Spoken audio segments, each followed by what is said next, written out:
like to thank the jury for being here today. Your time is very much appreciated. The reason that we're here tonight is not to discuss the fact that Mrs. Barrett and Mr. Barrett were in an abusive relationship.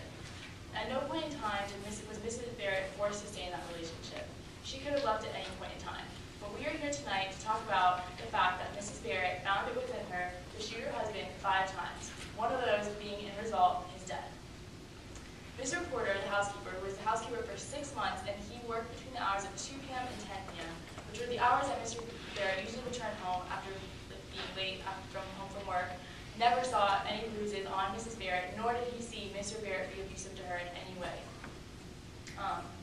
The fact that on the night of the murder, December 18th, Mrs. Barrett and her husband were having an argument about divorce, and as she exited the room, she stated, "You'll be sorry," demonstrates that she was planning on making her husband regret his actions.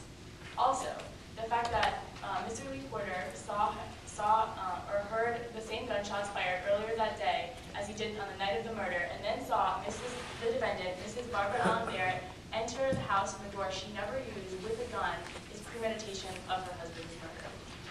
The officer who responded to the shooting at 2437 Ramling Woods Drive obtained the witness statement, witness statement, and witness her sign this. At no point in time did he threaten or force the defendant, Barbara Allen Barrett, to sign this.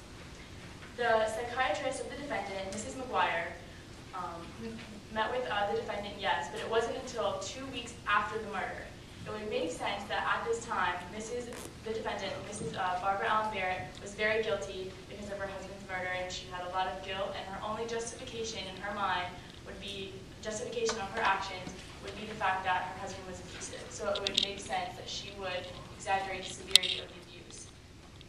Ladies and gentlemen of the jury, we have enough evidence here today to prove that the defendant, Barbara Allen Barrett, is guilty beyond a reasonable doubt of murder. Therefore, I leave this decision in your hands.